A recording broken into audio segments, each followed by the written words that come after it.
महाराज की जय। जगद्गुरु तुकाराम महाराज सब संतन की जय।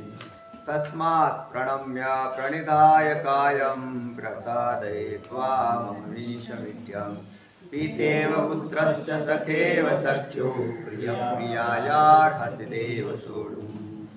या श्लोकाच्या खालच्या वया काही झालेल्या आपल्या ऐसे अर्जुने म्हणितले मग पुढती दंडवत घातले ते तर सात्विकाचे आले भरते तया मग म्हणत असे प्रसिद्ध प्रसद होता वाचा होतसे सद्गद काढी जे अपराध समुद्रोनी तुझं विश्वसृदाते कही सोयरेपणे न म्हणूच पाहे तुझं विश्वेश्वराच्या ठाई ऐश्वर्य केले तू वर्णनीय परी लोभे माते वर्णिसी पासभे तरी मिया वल्गिले क्षोभे अधिकाधिक आता ऐस्या अपराधा मर्यादा नाही मुकुंदा म्हणून रक्ष रक्ष प्रमादापासून या आमच्याकडून कितीतरी अपराध झाले त्यापासून हे भगवंता तो आता या संकटातून मला बाहेर काढ म्हणून हे मुकुंदा रक्ष रक्ष प्रमादा आमच्याकडून चुकून झालेले जी हेचे विनवावया लागी कैची योग्यता माझी अंगी ही विनवणी माझ्या ही विनवण्याची योग्यता तरी माझ्याकडे कुठे आहे तेव्हा परी अपत्य जैसे सलगी बापेसी बोले पण ज्या पद्धतीने अपत्य बापेसी बोले लहान मुलगा बापाबरोबर जशी जवळीक साधून ज्याच्या मनातला भाव आहे तो सगळा सांगतो तिथे काही योग्यतेचा विचार थोडाच करतो तशी माझी सुद्धा इथे विनवण्यासाठी योग्यता नाही ते अगदी लहान मुलाप्रमाणे मी आणि आपण बापाप्रमाणे आहात तेव्हा लढिवाळपणाने बोलणं हे मुलाकडून जसं घडतं तसं माझ्याकडून घडतं आहे पुत्राचे अपराध जरी झाले अगाध तरी पिता साहे निर्द्वंद तैसे साई जोजी पुत्राचे कितीही अपराध झाले तरी पिता जसा अगदी कुठल्याही प्रकारचा भाग द्वेषभाव वैरभाव बुद्धीत न ठेवता सहन करतो सख्याचे उद्धट सकार आहे निवांत सख्याचे उद्धट असा विशब्द आहे सकास आहे निवांत तैसे तुवा समस्त साही जोजी त्या पद्धतीने तू सख्याचे सखा म्हणजे मित्राचा मित्र हा त्याचा उद्धटपणा जसा सहन करतो तसं देवा तू सुद्धा हे सहन कर प्रियाच्या ठाई सन्मान प्रिय न पाहे सर्वता जाणते उच्चिष्ट काढले आपण ते क्षमा की जोजी ज्याप्रमाणे प्रियाच्या ठाई सन्मान त्याचे 3 विषय तुम्हाला भाग सांगितले होते गेल्या वेळेस की 3 अर्थ खांदारकर महाराजांनी मूळ संस्कृत श्लोकाच्या याचे ही जोडून शब्द पदांचे अर्थ काढलेले तर त्याचे 3 भाग असे केलेले तर की प्रिय हा प्रियाय प्रिय कार्याय भवती दुसरा अर्थ होता प्रिय हा प्रियाय सुखम दुःखांच निवेदयती आणि तिसरा होता प्रिय प्रियाय स्वप्राणाय स्वदेहांच अर्पयती असे 3 अर्थ काढलेले होते म्हणजे एक प्रिय हा दुसऱ्या प्रियासाठी म्हणजे एक प्रेमी दुसऱ्या प्रेमीसाठी काय करत असतो असं जर म्हटलं तर 3 प्रकारांची संगती लावली खांदारकर महाराजांनी की प्रिय हा प्रियाय प्रिय कार्याय भवती असा एक अर्थ घेतला होता तर त्याच्यात मित्र प्रिय म्हणजे आपला हा इथला मित्र आता हा तो स्वमित्राच्या ठिकाणी त्याचा जो मित्र आहे त्याचे कार्य करत असताना प्रिय कार्याय भवती त्याचं जे कार्य आहे त्या कार्यामध्ये तो सहभागी दाखवत असतो आणि हे करत असताना समजा त्याच्याकडून कार्य घडलं तरी तिथे कुठे सन्मानाची अपेक्षा करत नाही तसं तुम्हाला गेल्या तिथे उभीच आलेली आहे की प्रियाच्या ठाई सन्मान प्रिय न पावे पाहे सर्वता जाण ते उच्चिष्ट काढिले आपण ते क्षमा की जोजी प्रियाच्या ठाई सन्मान काय अर्थ लावला प्रिय न पाहे सर्वता जाण खास सख्खा मित्र आपण ज्याला म्हणतो की सख्खा अधिक प्रीती असलेला तर ते करत असताना त्यांच्याकडून कोणत्याही सन्मानाची इच्छा करत नाही आणि त्यालाच प्रिय म्हटलं जातं की जो त्याच्यापासून कोणत्याच सन्मानाची इच्छा करत नाही प्रियाच्या ठाई सन्मान प्रिय न पाहे सर्वता जाण का बरं तो आणि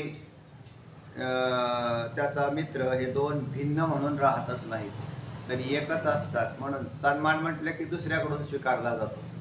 आणि तिथं तो स्वतःच बनलेला असल्या कारणाने सन्मानाची इच्छा करत नाही. ते त्याच्यासाठी उदाहरण माऊली देत आहेत की ते उच्चिष्ट काढिले आपण ते क्षमा कीजोजी. त्या पद्धतीने ज्या वेळेला राजसूय यज्ञ झाला, त्या राजसूय यज्ञाच्या वेळेला पांडवांकडून पुष्कळ हे दिलं, दान धर्म झाला. त्याच्यामध्ये त्या दान धर्मामध्ये अन्नदानाच्या पुष्कळ पंक्ती उठल्या. भीमा गदा घेऊन फिरत होता त्या ह्याच्यामध्ये पंक्तीमध्ये असं, आणि मग तो गदा घेऊन फिरत होता. सगळं खायचं, अजिबात खाली ठेवायचं नाही काय. त्याला त्याला भगवंतांनी सांगितलं बरं का, ही त्याचं तुला माहिती का, पण हे काय करणार आहेस तू. पंक्ती देणारे लोक दुसरेच राहतात आणि फिरणारे तिसरेच राहतात. त्या तिथे त्या भीमाने अर्जुनाला आपण केलेल्या चुकांची जाणीव झालेली आहे आणि त्याच्यामुळे तो म्हणतो की भगवंता आपल्या अजून काय झालं, पण उच्चिष्ट काढलेल्याचा एक ताजा प्रसंग वरती दिसतोय. कारण तर डोळ्याच्या समोर काही ठराविक गोष्टी ज्या असतात ना, त्या अशा स्पष्ट दिसत असतात.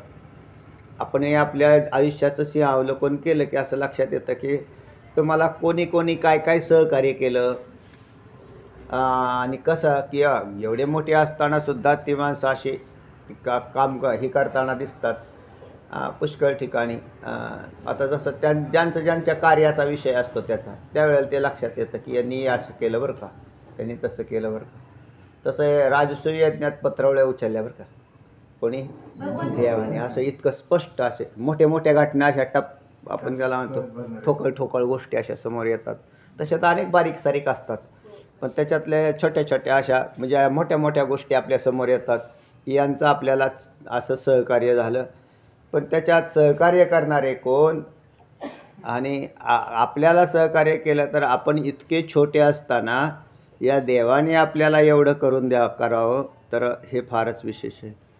आता देवाकडून तसा काही भाव नसतो खरा तर, कारण देवाच्या दृष्टीने आपलंच घर आहे, त्याच्याच मोठ्या घरामधलं आहे. ते पत्रवळ्या उचलल्या तरी त्याच्याच आहेत, आणि जेवला तरी त्याचाच आहे, खाऊ घातला तरी त्याचाच आहे.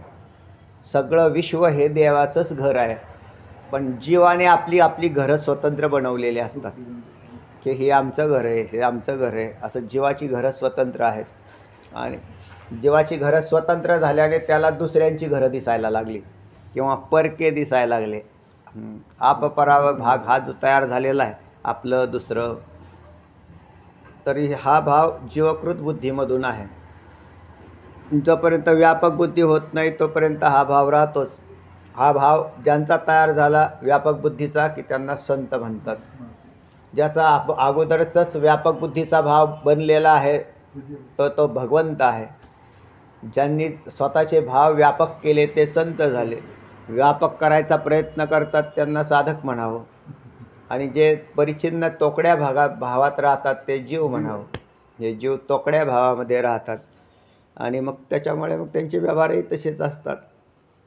जसजसे बुद्धीची व्याप्ती जसजशी वाढत गेली तशी आपल्याला हे लक्षात येऊन जातं की हा भगवंत आणि भक्त यांच्यामध्ये भेद राहत नाही. तेव्हा याचा पहिला अर्थ एक केला या ओळीमधून आलता की प्रियाच्या ठाई सन्मान प्रियन पाहे सर्वथा जाण ते उच्चिष्ट काढिले आपण ते क्षमा कीजोजी. तेव्हा हे भगवंत आपण काय करावं, मला क्षमा करावं. कारण आपण जर नाही क्षमा करणार तर कोण करणार ना. तरी प्राणाचे सोयरे भेटे, प्राणाचे म्हणजे जीवलक. मग जीवे भूतली तिये जिये संकटे. मग जीवे भूतली जिये संकटे तिये निवेदिता न वाटे संकोचू काही. हा दुसरा भाव काढलेला होता. कशातला म्हणताल तर प्रिया प्रियाय. याचा काय केलेला आहे विस्तार जो केलेला होता, तर त्याचा अर्थ काढलेला आहे खांदारकर महाराजांनी की प्रिय हा प्रियाय सुखम दुःखंच निवेदयती. निवेदिता असं पद आलं का इथल्या, निवेदिता, आणि वरच्या ओळीत आलं तर सन्मान हे पद आलेलं आहे.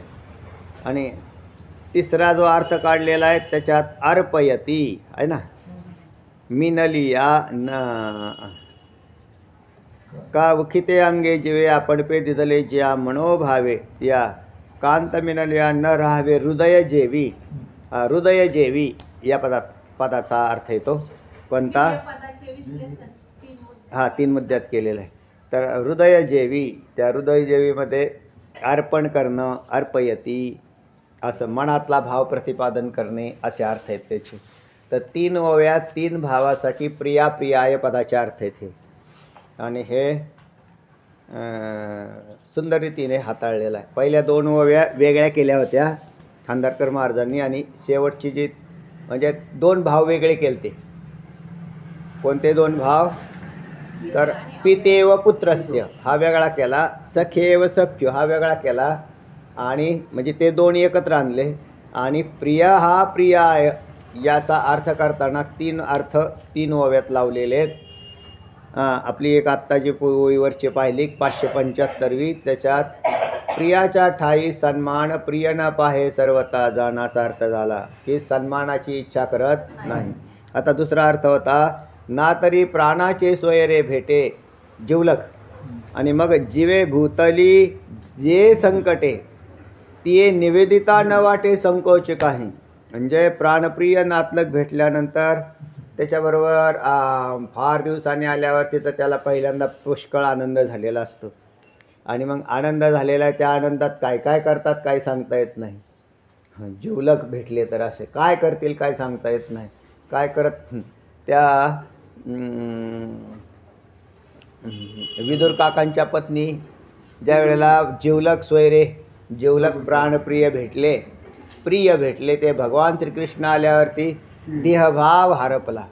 तुझं पाहता विठ्ठला देहभाव हरपला तर समोरून देव आले. वा आता देव आले, काय चाललंय काय होतं ते सगळा भाव विसरून गेले, काय चाललंय काय नाही. आणि मग देव आले. मग देवांना बसायला टाकलं तर त्या स्वतःच त्याच्यावर जाऊन बसल्या देव खाली बसले. कारण त्यांचं लक्षच नाही ना कशात काय चाललेलं आहे. यालाच म्हणतात व्यवहार अस्ताव्यस्त होऊन जाण. आणि मग त्यांनी त्या आणि केळी खाऊ घालायच्या, तर केळी खाऊ घालायच्या तर देवाच्या तोंडाकडे. पहिले मावश्या जुन्या यायच्या ना घरी, लहान लहान होते, मग ते आल्या की अशा उचलून घ्यायच्या, अशा तोंडावरून हात फिरवायच्या है ना, ओके घ्यायच्या हां. आणि मग ते त्या करता असत काय एकरूप होतं ते ना, त्याला म्हणतात प्रेम. असं एकरूप झाले. तिथे विदुर काकाच्या तसंच झालेलं आहे. आणि मग केळी खाऊ घालायच्या तर साल्ट खाऊ घालतायत आणि केळी टाकून देत आहेत. केळ्याचा विषयच नाही राहिला, हातात काय देऊ राहिल्यात आणि काय, आणि ते साल्ट देवानी खावीत अशी अवस्था आहे. तर तेव्हा तर त्याच्यात हा व्यवहार प्रेमाचा आहे खास. त्यावेळेला देव आले आणि विदुर काका परत म्हटले काय चाललंय काय काका भानावर होते. ते म्हटले अहो तुम्ही काय चालू केलं ह्या देवाला साल्ट खाऊ घालताय आणि तुम्ही ते. तर ते म्हटले, मग त्यांनी काय केलं, ते म्हटले देवा चुकलं बरं का आमच्याकडून, असं झालं. आणि मग त्यांनी साल्ट काढून केळी दिली देवाला. ते म्हटले पण ह्याला काही चव नाही. कशात चव होती? साल्ट खाण्यामध्ये जेवढी चव होती ना एक रूप होऊन गेलेले. तर अशा प्रकारचे प्राणाचे सोयरे भेटे मग जीवे भूतली जे काय. मग आता तिथं झाल्यानंतर मग थोडंसं शांत झालं की मग आतमधले गुह्य गोष्टी बाहेर काढतात माणसं. काय झालं, काय नाही झालं, मागं काय झालं, काय संकट आली, कुठं कसं काय, तर हा सगळा काय झालेला असतो. ती सगळी अगदी त्या प्रिय व्यक्तीला ती व्यक्ती सांगत असते. आणि तसं करत असताना त्याला असा काय कुठला दडवून ठेवतो का तो चित्तामध्ये, तर नाही, अगदी मोकळ्या मनाने असं सांगत असतो. त्याच्यात कुठलाच भाग काय असेल बारीक सारीक ते सुद्धा निवेदिता न वाटे संकोच काही, त्याच्यात कुठलाच संकोच वाटत नाही असा अर्थ काढला होता. की प्रिय हा प्रियाय. आणि मग सुखम दुःखंच निवेदयती, जे सुखदुःख सांगत असतो. जे माणसं सुखदुःख सांगतात ना ती मोकळ्या मनाची होतात. आणि जे दडवून ठेवतात ना काही, समजा जरी प्रिय आहे असं म्हणत असेल आणि जर काही गोष्टी दडवून ठेवत असेल तर त्यांच्यात कुठेतरी भेद शिल्लक राहिलेला असतो. ते काय खास प्रेमी नसतात, त्याच्यात कुठेतरी भेदच असतो तो. मग ना, कारण ते सगळं नाही ना सांगत. सगळ्या काही गोष्टी सांगेल आणि काही गोष्टी सांगत नसला तरी तो प्रिय प्रिया या पदामध्ये येत नाही, त्याच्याशी संबंधित येत नाही. तर मग असे काही जे असतात तेव्हा पहा काय झाला प्रसंग असा होता. या कैकेयीकडून काय रामायण घडायचं तेवढं घडून गेलं होतं आणि कैकेयीकडे सगळेच असे पाहत होते, म्हणजे एका वेगळ्या नजरेने कैकेयीकडे पाहायचे. ती आली बघा असं, ती आली बघा असं. तर तिला राजवाडा राहायला दिला होता आणि लोक सगळे निघून गेले होते आणि ते असे. तर ते म्हणायचे बघा आता ती, म्हणजे तिची फार अशी निंदा चाललेली होती त्या कैकेयीची. आणि कैकेयीचं तर खास प्रेम प्रभू रामचंद्रावरती होतं.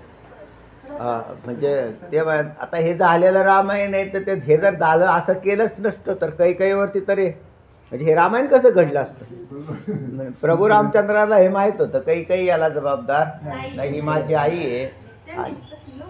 आणि आतून आंतरिक भूमिका फार प्रभूंची जेवढा कौशल्य मातेच्या ठाई सन्मान प्रभू देत होते तेवढाच सुमित्रा आणि तेवढाच कैकेयीच्या ठिकाणी. तिच्यात कुठेच तिन्ही आणि आई म्हणजे तिच्याविषयी काहीच नाही.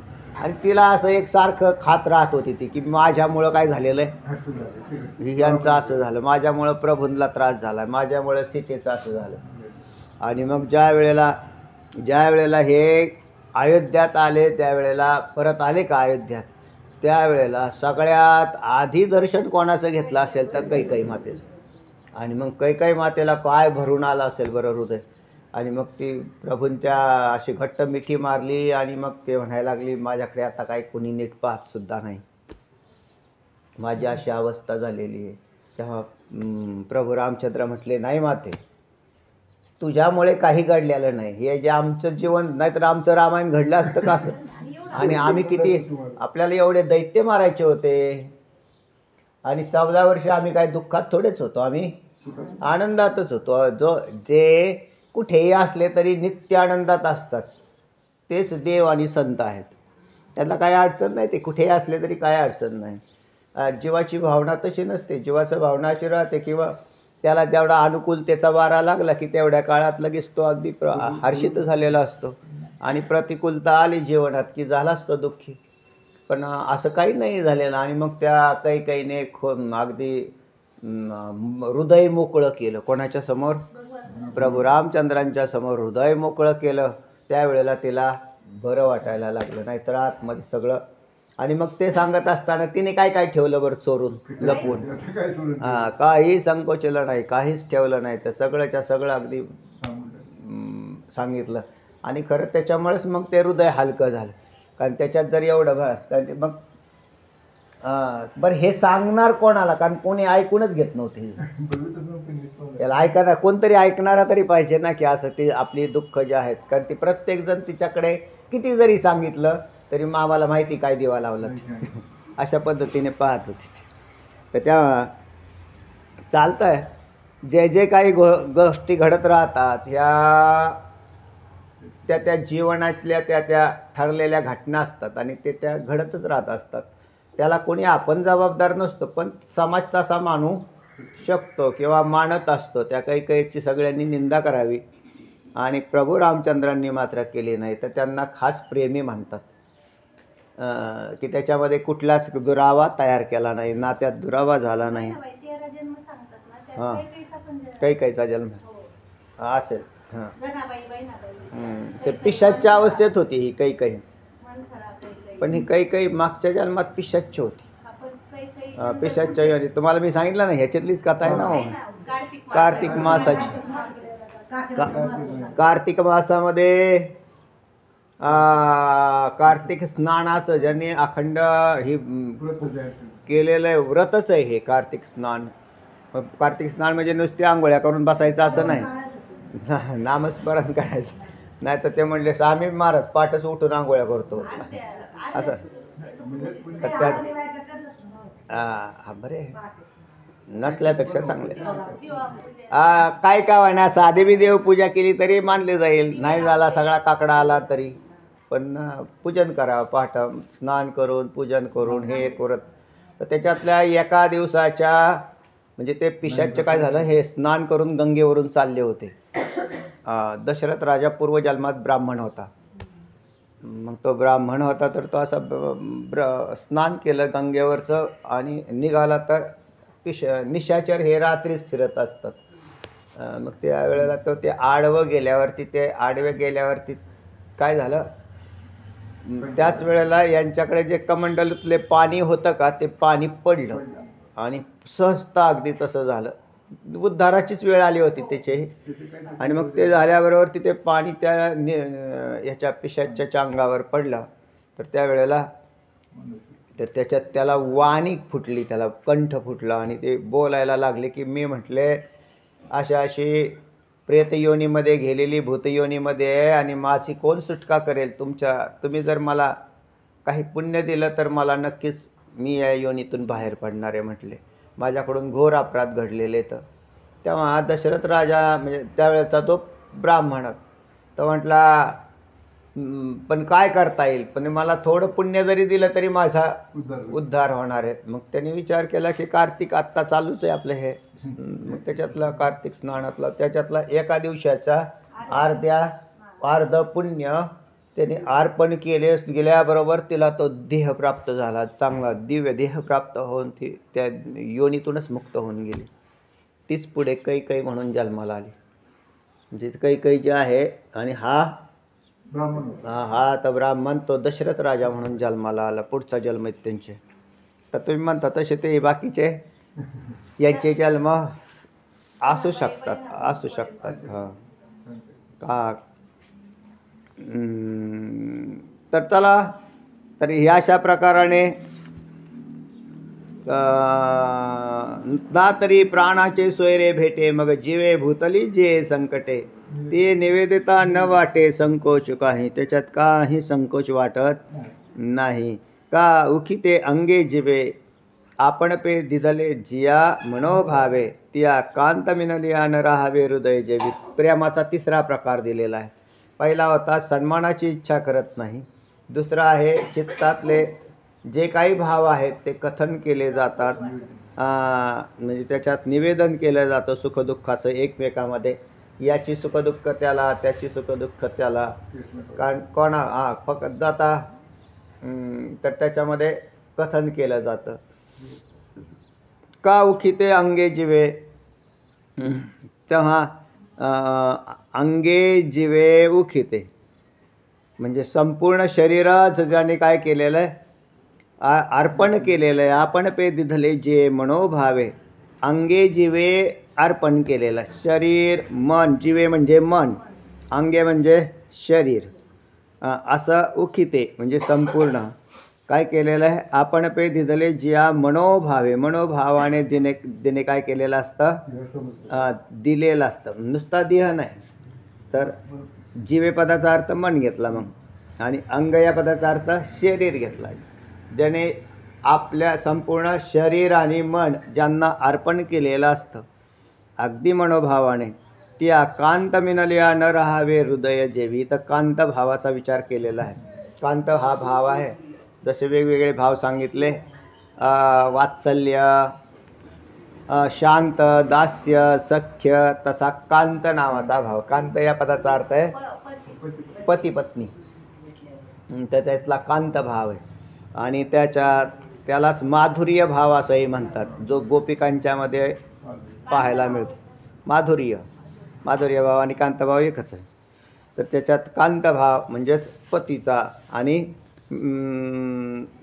जिने किंवा ज्याने शरीर काय केलेलं आहे, समर्पित केलं आहे, मन अर्पण केलेलं आहे, त्याच्यासाठीच जगतात ते. तर तेव्हा जरी व्यक्ती दोन दिसत असतील तरीसुद्धा आंतरिक जिव्हाळा एकच असतो. तिथं पती पत्नीचं नातं असतं. त्याच्यामध्ये दुरावा नसतो, भेद नसतो. आणि भेद असेल तर त्याच्यात कसे काय राहील ते.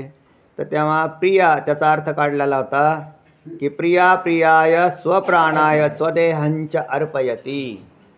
प्रिया तिसरा जो अर्थ काढला खांदारकर महाराजांनी तो 577व्या ओळीचा आहे की प्रिया प्रियाय स्वप्राणाय, स्वतःचे प्राण स्वदेह हे अर्पण केलेलं असतं, त्याच्यातच प्रेम असतं.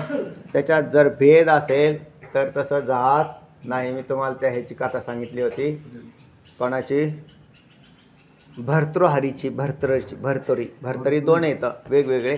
एक पूर्वी एक वेगळी कथा सांगितली होती. याच्यातली नवनाथामध्ये एक कथा येते, भर्तरी आणि पिंगळा अशी जी कथा आहे. तर पिंगळा ही भर्तरीची पत्नी होती, म्हणजे राणी. भर्तरी हा राजा होता आणि त्याच्या दुसऱ्याही राण्या होत्या. पण भर्तरीचं पिंगळेवरती प्रेम होतं आणि पिंगळेचं भर्तरीवरती अधिक प्रेम होतं.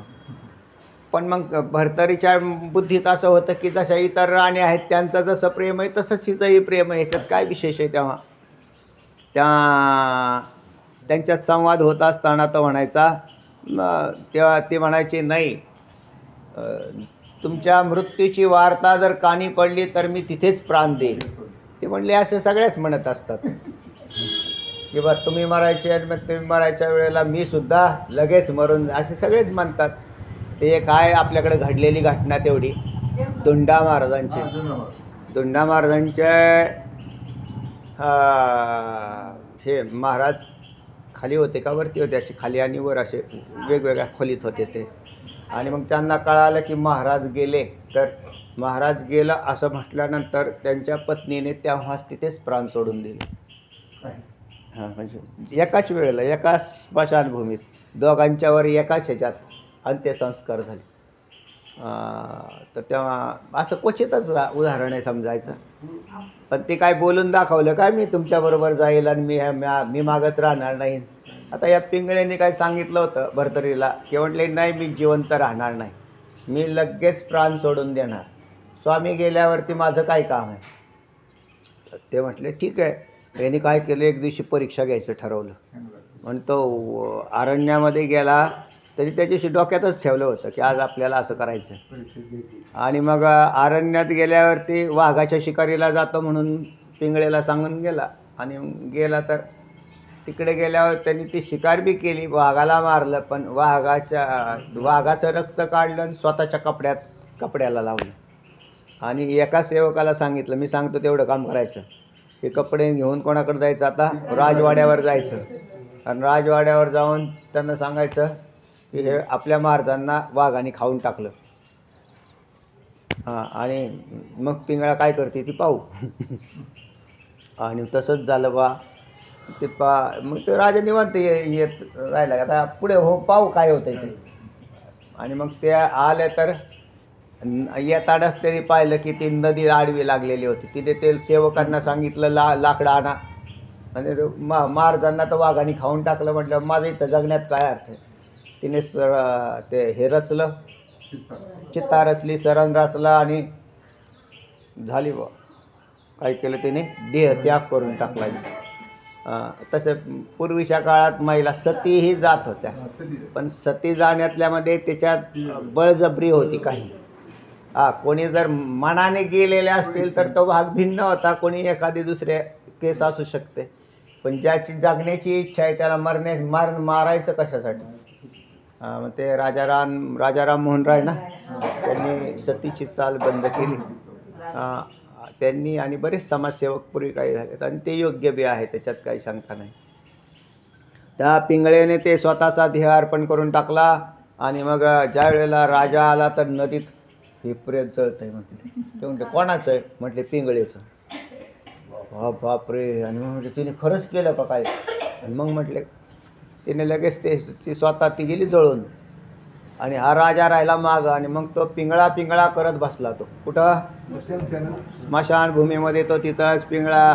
ते म्हणला मी बी आता राजवाड्यावर जाणार नाही. तिचं इतकं प्रेम, मला काय माहिती इतकं प्रेम, प्रेमाचा अंदाज नाही. तर तेव्हा याला म्हणतात असं एकत्र. त्या पुढे त्यांची गोरक्षनाथांनी समजूत काढलेल्याचा विचार येतो. गोरक्षनाथजी त्या ठिकाणी आले आणि ते म्हणले राजा कुठे आहे. म्हणले स्मशानभूमीत. म्हणले राजाचं बसण्याचं ठिकाण सिंहासन आहे, स्मशानभूमी थोडीच आहे. तेव्हा ते का ते म्हणले दुःखी झाले आमचे राजे. ते म्हणले काय झालं. म्हणजे पिंगळा गेली त्यांची. आणि मग त्यावेळेला गोरक्षनाथजींनी ते काय केलं, एक गाडगं घेतलं, ते गाडगं घेऊन तिथं जाऊन बसले. म्हणजे काय केलं त्याने, ते गाडगं घेतलं आणि ते असं जिथं बसला होता का त्याच्या शेजारी असं वरूनच सोडलं, फटाक दिसलं, खाली फुटल्याबरोबर तिथंच खाली रडत बसले. आता त्यांची चित्तवृत्ती अशी विक्षेप झाला, जी एकाग्र होती ना भरतरीची, आणि मग ते असे पाहायला लागले. म्हणजे आधी असं वाटलं की ह्या आपल्यासारखाच जोडीदार कोणतरी आला. ते नंतर ते पाहिल्यावरती ते म्हटले, आज हे तर भगव्या कपड्यातला, याचं कोण मेलं, माझी तरी बायको मेली, याचं कोण मेलं. आणि मग ते असं पाहायचं, तिथे मोठ्या आता पाहिल्या गोरक्षनाथची नाटकच करत होते. मग ते मोठ्याने रडायला सुरुवात केली. मग त्यांना तेच करायचं, ह्याची चित्तवृत्ती भंग करायची होती. आणि मोठ्याने रडायला सुरुवात म्हणजे गपरे कशाला रडतोस, साधू झाला आणि कपडे घालतो रडतो. ते म्हटल्या, पण तुझं कोण मेलं म्हटले, तू तर संन्याशी दिसतोय, तुझी तर काय बायको बिको नसल. नाही म्हटले. मग तुझं कोण आहे म्हटले, माझं गाडगं फुटलं. माझं गाडगं गेलं. आता गाडगं फुटलं, काय बावळट माणूस आहे म्हटले. हे असलं एक गाडगं गेलं तर किती बी गाडगे भेटतात ना, त्याचं काय विशेष आहे. तेव्हा दुसरे गाडगं आणून देईल मी तुला, गप्पस रडू नको. ते म्हणलं तू बी रडू नको, असे तुझं कोण गेलंय म्हणले, पिंगळा, दुसरे आणून देईल. आता ते गोरक्षनाथजीच होते, दुसरे आणून देईल तुला. ते म्हणले येड लागलं का काय, एकदा माणूस मेल्याला परत जन्माला येईल का, नाही येणार, आणि तू दुसरं कसं काय आणून देणार. ते म्हणते तसंच आहे, आता हे गाडगं फुटलं तर हे गाडगं फुटल्याला परत जन्म घेईल का, आज दुसरा आणून देईल म्हणजे दुसऱ्या प्रकारचं, पण ते गाडगं जन्माला येतं का. काय म्हणतो वेदांत शास्त्र तुमचा. अहो नाही अहो, एक पदार्थ मागे सांगितलं ना तुम्हाला, या पदार्थाच्या सारखा दुसरा पदार्थ मायेने तयारच केलेला नाही. आपल्याला माहितीच नाही, आपल्याला असं वाटतं सारखं दिसतंय. कुंभाराच्या आवेमध्ये तयार होणारी सगळी गाडगी वेगवेगळी असतात, आपल्याला नजरच नाही. ते आपल्याला फक्त त्याच्या वरूनची स्थूल नजर असल्याने आकार तेवढे दिसतात, असे तसं नाही येतं ते. म्हणून ते मग गोरक्षनाथजी म्हणतात हे गेलेलं परत नाही येणार. आता हे जर परत येणार नाही, माझ्या हे कसं काय येतील, काय पिंगळा. ते म्हणले येतील. ते म्हणले दाखव बरं, पण तुला घ्यावी लागेल सिलेक्ट करून, तुझी जी पहिली होती ती. मी तुम्हाला हजारो गाडगी जसा तू मला दिसेल तसा मी तुला पिंगळा किती देईल, 1000. मग त्यातली तुझी पिंगळा कोणती ती काढून घ्यावी लागेल. काढता आली नाही तर मग काय उपयोग नाही. ते म्हणले चालेल, पाहू तरी. त्यांनी ते भस्म काढला आणि भस्म टाकल्याबरोबर आकाशातून 1000 पिंगळ्या एकसारख्या खाली उतरल्या. 1000 पिंगळ्या असा उतरल्यावर तिथं नुसता असा चकितच झाला. म्हणतो पाहतो आता आपली कोणती. त्याला ती काय सुचाना. त्यावेळेला त्याच्या लक्षात आलं, आता साधूचीच कृपा आहे ती, ते लक्षात आलं की हे सगळे नश्वर जगत एक मायेने उत्पन्न होतं आणि मायेने, ह्याच्यासाठी रडण्यात काही अर्थ नाही. त्यावेळेला गालेल लोटांगण वंदिन चरण, त्यावेळेला साष्टांग दंडवत घातलं आणि ते म्हटले साधू काय करायचं ते पहा, तुम्हाला मी देह समर्पण केला आता.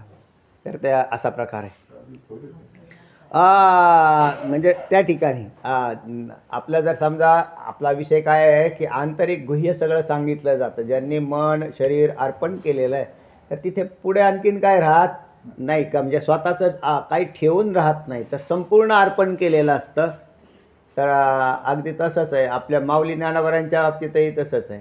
विठ्ठलपंत आणि रुक्मिणी माता, कारण याच्यामध्ये ज्या वेळेला संन्यास घेऊन हे कुठे गेले, म्हणजे उत्तर भारतामध्ये गेले, रामानंद स्वामींना भेटले त्या ठिकाणी. आणि नंतर ज्या वेळेला पुन्हा आणखीन आले का नाही गृहस्थाश्रमात धारण, मग रुक्मिणी मातेने देह मन पूर्वीच अर्पण केलेलं होतं ती स्वामीसाठी. तर तिया कांत मिनलिया न राहावे हृदय जेवी. काय घडलं माझ्या पाठीमागं तुम्ही गेल्यावर स्वामी काय घडलं हे रुक्मिणी मातेने विठ्ठलपंतांना अगदी रडून सांगितलं, असं झालं, असं झालं, तसं झालं, काय झालं. तर तेव्हा ज्या वेळेला काय म्हणतायत खांदारकर महाराजांनी लिहिलं की ज्या प्रियेने संपूर्ण शरीर व मन किंबहुना स्वतःला प्रेमभावाने आपल्या प्रियपतीला अर्पण केलेले आहे, तिला आपला प्रियतम पती पुष्कळ दिवसानंतर भेटल्यास पतीला आपले हृदगत म्हणजे हृदयातल्या गोष्टी सांगितल्याशिवाय राहावत नाही. या ओवीत प्रिया प्रियाय स्वदेहं प्राणा स्वप्राणाय अर्पयती सुखं दुःखंच निवेदयती हा अर्थ स्पष्ट सांगितला आहे. तर तेव्हा सुखदुःखही आणि स्वदेह अर्पयती असा अर्थ दोन्हीचा या येतो त्याच्यात. सारांश या सर्वांचा अर्थ असा की प्रिय हा प्रियाय हा परिच्छेद श्री ज्ञानेश्वर महाराजांना अभिप्रेत आहे आणि तू माझा मित्र असल्यामुळे माझे प्रिय. आता मूळ विषय कोणता आहे? अर्जुन आणि भगवंताचा. आणि यांच्यामध्ये जसं अगदी असं नातं असावं इतकं मोठं नातं अर्जुनाचं आणि भगवंताचं आहे की त्यामुळे अर्जुन त्याच्या मनातले सगळे भाव सांगतोय भगवंताला आणि भगवंत त्या सगळ्यांचं श्रवण करतायत, ऐकतात आणि त्याला जसं लागतंय तसं वातावरण तयार करताना दिसत आहेत. तेव्हा पुढे जाऊन माऊली ज्ञानोबराय म्हणतात तया परी जी मिया हे निवेदले तुमते गोसाविया आणि का काही एक म्हणावया कारणासे विनविलेच काय म्हटलं निवेदले म्हणतो हे विणविले तुमते गोसाविया तया परी जी मिया हे विणविले तुमते गोसाविया हे गोसाविया तुमते हे मिया विनविले. अशा प्रकारे तया परी मिया हे विनविले. हे गोसाविया म्हणजे हे भगवंता. गोसावी म्हटलं ना त्याला जो विश्वश्रियेचा भरता मी गोसावी गा समजता त्रैलोक्याचा. तर त्या त्रैलोक्याचा मी गोसावी आहे. तिथं गोसावी हा शब्द येत आणि खरोखर तो गोसाव्यासारखा आहे बी आहे.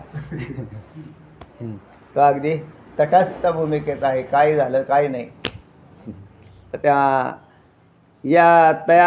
या पद्धतीने आणि काही एक म्हणावया कारण असे अजून काय दुसरं विशेष कारण आहे का असं जर म्हणतात तर ते असे की म्हणजे पुढच्या श्लोकामध्ये येते आणि पुढच्या श्लोकामध्ये कारण मीमांसा करणार आहेत.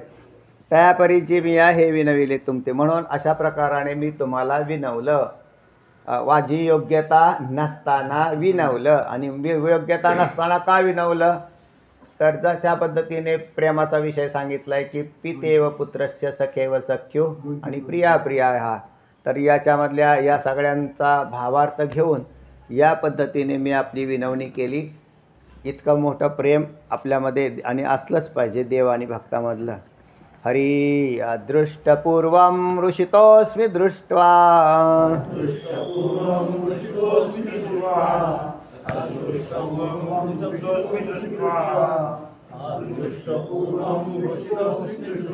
भयेन च प्रव्यथितं मनो मे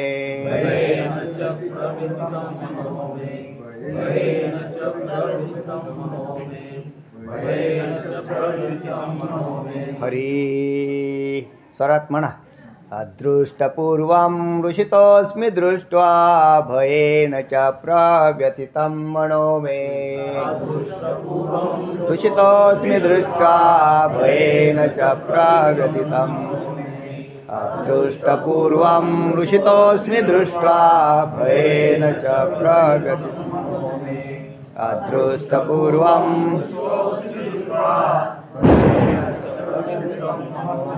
तदेव मे दर्शय देवरूपं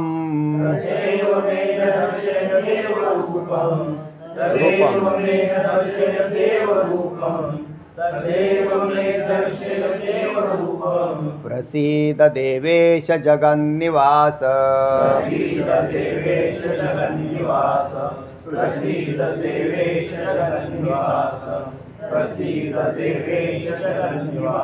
रूप याच्यावर पवर अनुस्वार आहे बरं का.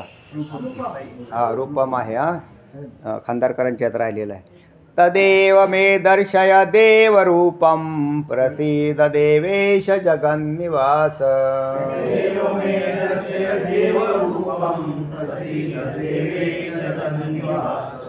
तदेव मे दर्शय देवरूपं प्रसीद देवेश जगन्निवास तदेव मे दर्शय देवरूपं प्रसीद देवेश जगन्निवास। अदृष्टपूर्वं ऋषितोऽस्मि दृष्ट्वा भयेन च प्रव्यथितं मनो मे तदेव मे दर्शय देवरूपं प्रसीद देवेश जगन्निवास। अदृष्टपूर्वं ऋषितोऽस्मि दृष्ट्वा भयेन च प्रव्यथितं मनो मे तदेव मे दर्शय देवरूपं प्रसीद देवेश जगन्निवास।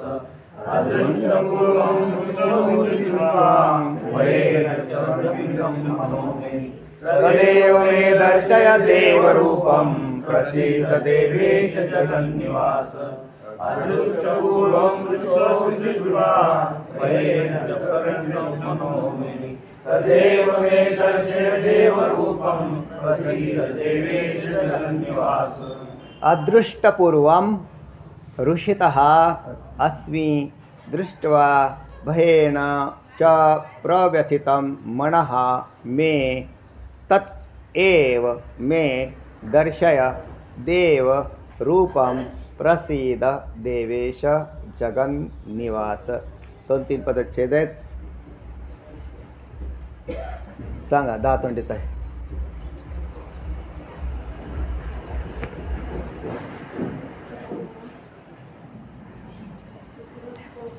मोठ्याने सांगा, मला नाही ऐकत. काय काय म्हटले तुम्ही? अदृष्टपूर्वम हां ऋषितो. पुसारी मावशी सांगा काय? ऋषितोच आहे. ऋषितो आहे गायकवाड आहे सांगा. हां सांगा आता तुम्हीच गायकवाड आहे सांगा. पूर्वम अनुस्वार आहे. अनुस्वार आहे पूर्वम. हां ऋषितः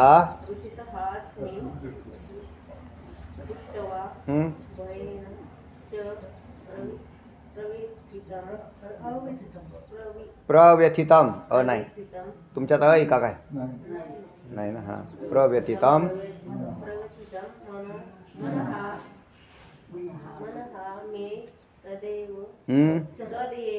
तत् एव तत् एव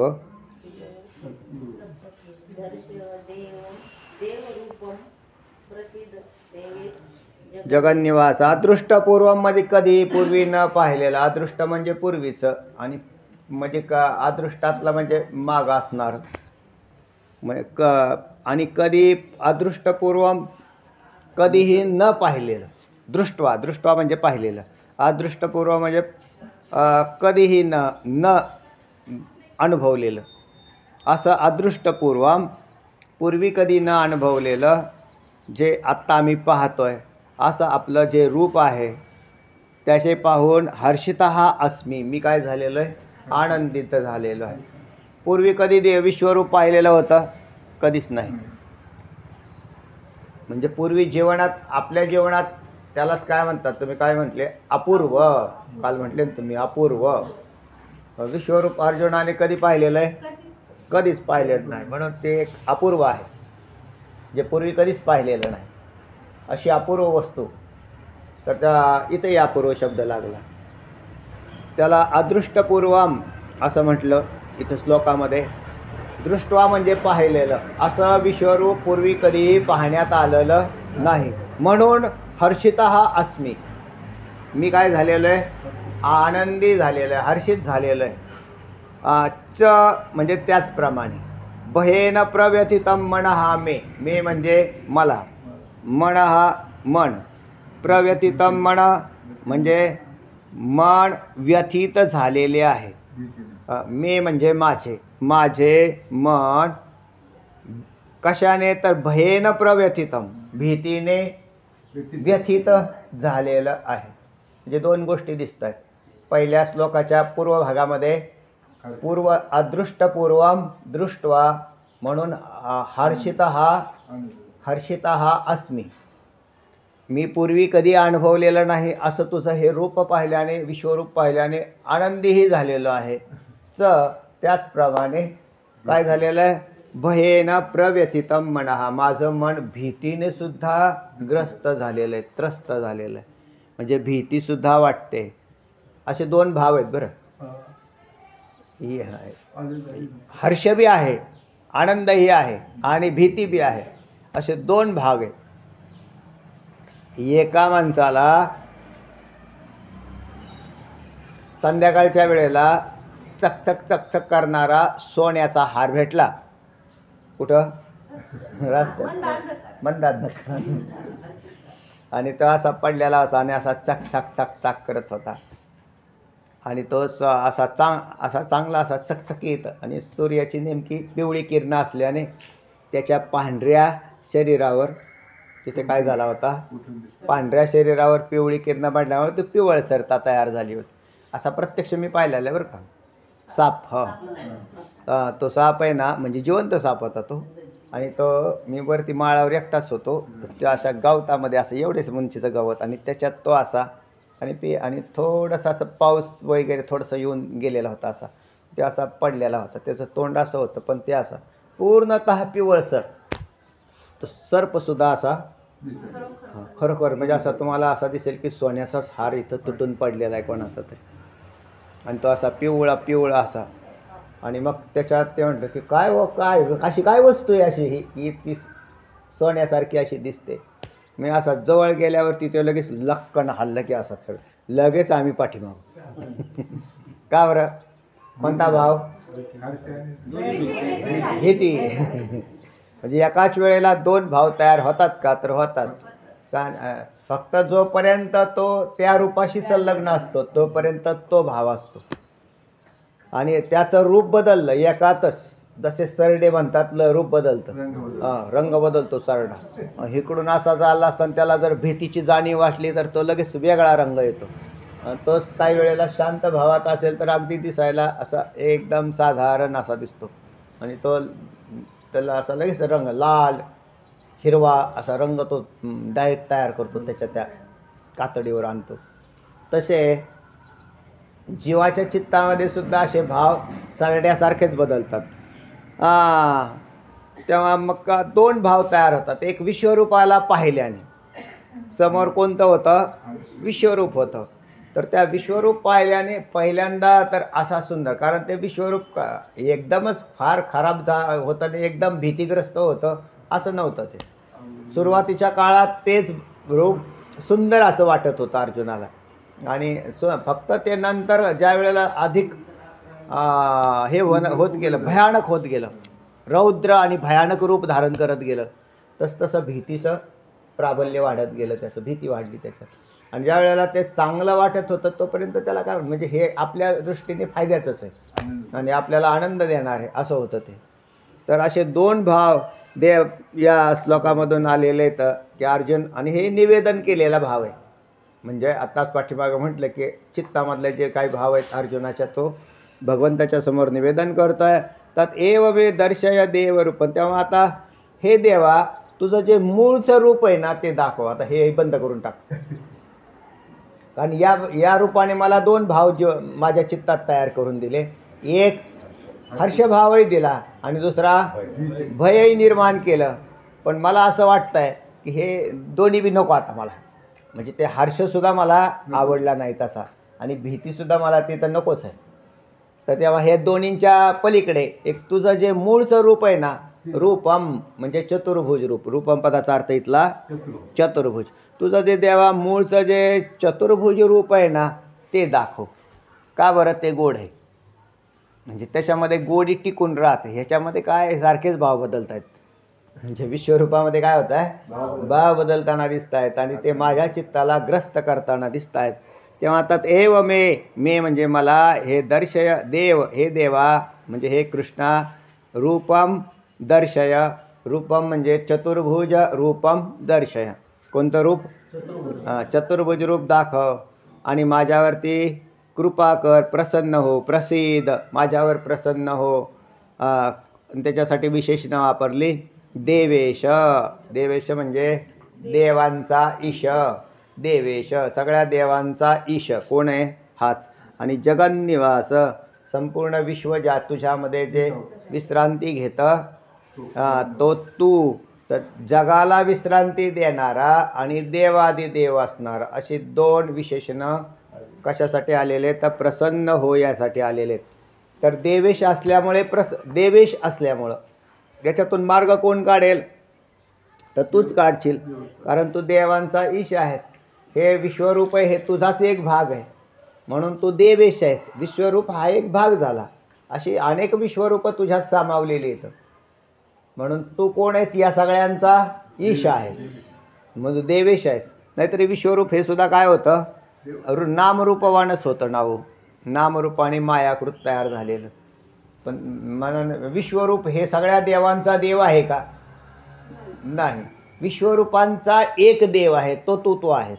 विश्वरूप हे तुझ्या ठिकाणी आलेलं आगंतुक आहे. हे काही नित्य थोडंच आहे. अशी किती बी विश्वरूप आहेत तुझ्याजवळ, रूप किती आणि किती असतील त्याला काही माप नाही. आम्ही म्हणतो ना, अवताराच्या राशी तो हा उभा विटेवरी. तुझ्याकडे किती बी पडून येत असे.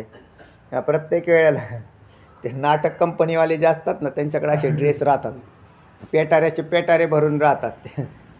किंवा काय आता त्यासाठी आता हेच झालेले आहेत काय, हां ते तयारच झालेले आहेत. ते म्हणले तुमचं कोणतं नाटक आहे, म्हणजे आम्हाला आमकं लागेल, तुमचं ज्या काय लागेल, काही प्राण्यांची कपडे लागतील, काही ते मिळेल.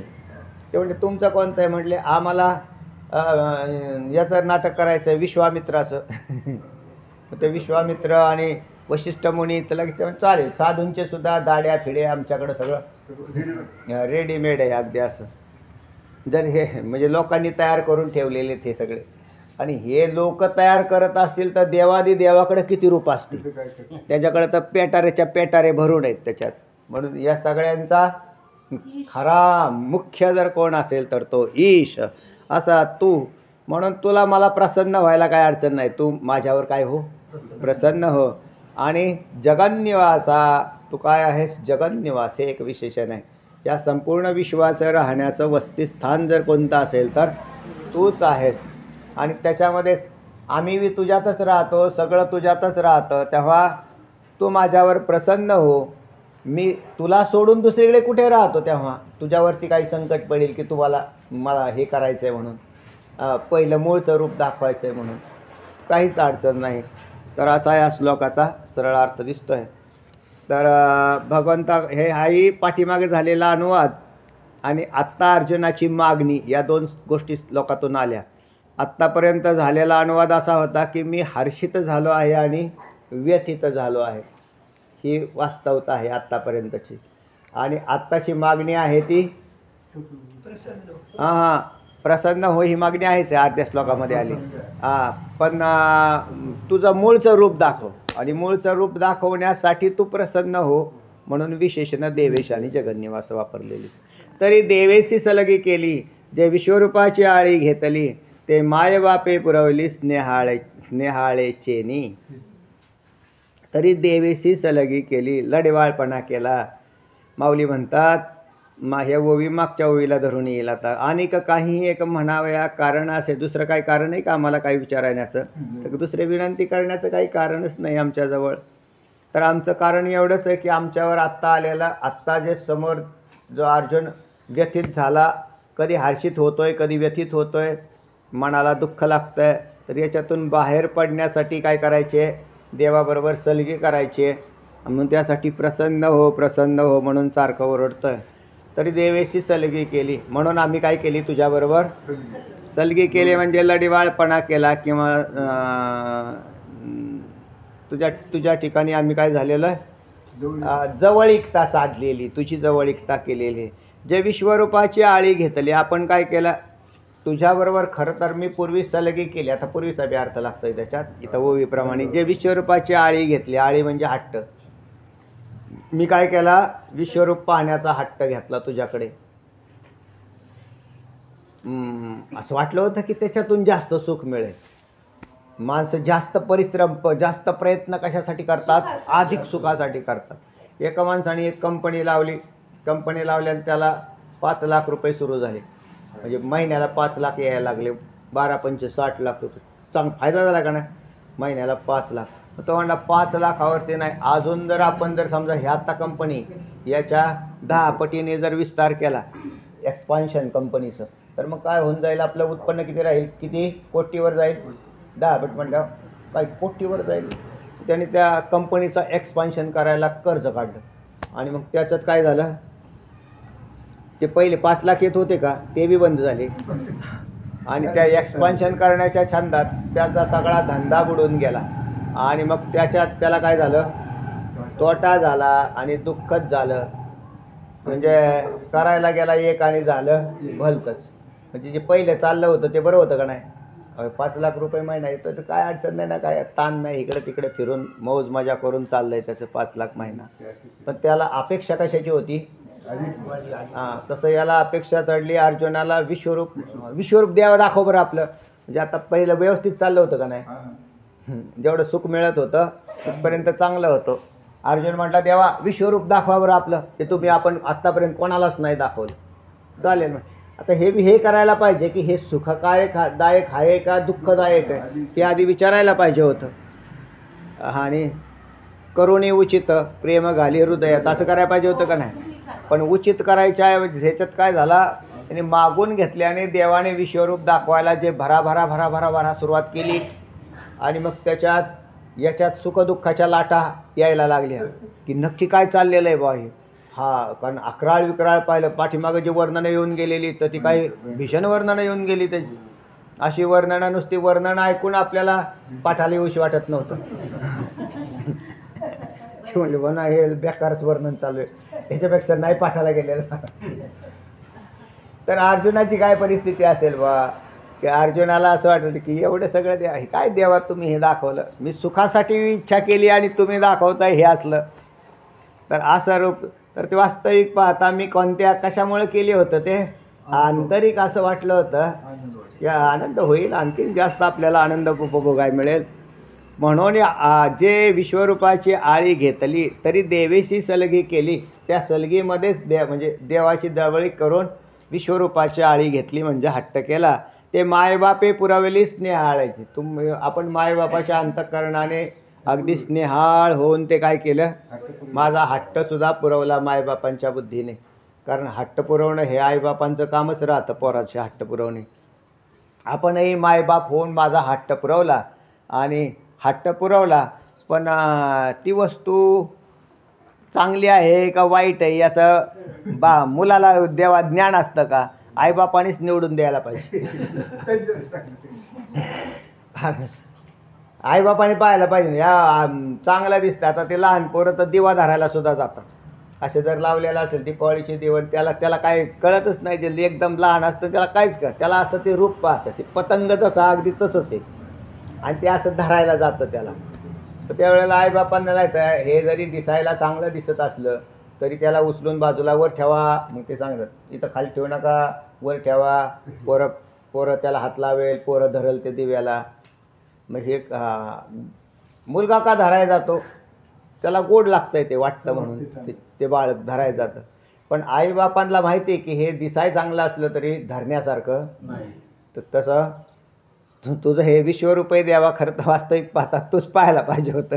माझी योग्यता नव्हती की बा हे चांगलं आहे का वाईट आहे, मला कुठं काय सिलेक्ट करता आलं, ते निवडता आलं. पण तेव्हा आता तरी कमीत कमी आता हे सांगायचं आता कुठं चालायचं, उतरणी लावायची याला, म्हणजे आता तुझ्या मूळच्या रूपाकडे चल देवा, हे आता झालं, एवढं पुष्कळ झालं. तर तरी देवेशी सलगी केली, जे विश्वरूपाची आळी घेतली ते मायबापे पुरवली स्नेह आळेचे आणि सुरतरूंची झाडे. जणू काही काय कसं हे विश्वरूप दाखवलं होतंच. तो माऊली ज्ञानोबराय त्याला अजून रसिकतेने पुढे करतायत की सुरतरूंची झाडे अंगणी लावावी कोढे. कशाची झाडे, मुलाला खेळायला, कौतुकानं पोराला खेळायला झाडं कशाची लावली अंगणामध्ये, सुरतरू म्हणजे स्वर्गातला तरू म्हणजेच कल्पतरू, त्याला सुरतरू असं म्हणतात. सुरवर म्हणजे देव, सुरवर म्हणजे देव, सुरवरांची मांदी, आणि सुरतरू म्हणजे स्वर्गातला देव, आणि सुरवर म्हणजे स्वर्गातला देव. वर म्हणजे सुरवर म्हटलं ना म्हणतात, आणि इथे सुरतरू, आणि सुरतरू म्हणजे स्वर्गातलं झाड, आणि स्वर्गातलं झाड कोणतं, कल्पतरू. म्हणून कल्पतरूची झाडे अंगणी लावावी कोडे. झाडं लावायची, झाडे लावा, झाडे जगवा.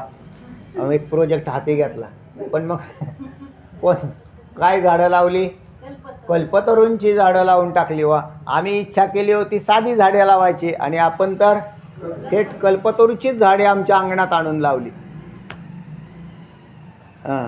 इच्छा केली त्याच्या अजून काहीतरी वेगळं. किंवा द्यावे कामधेनूचे पाडे खेळावया.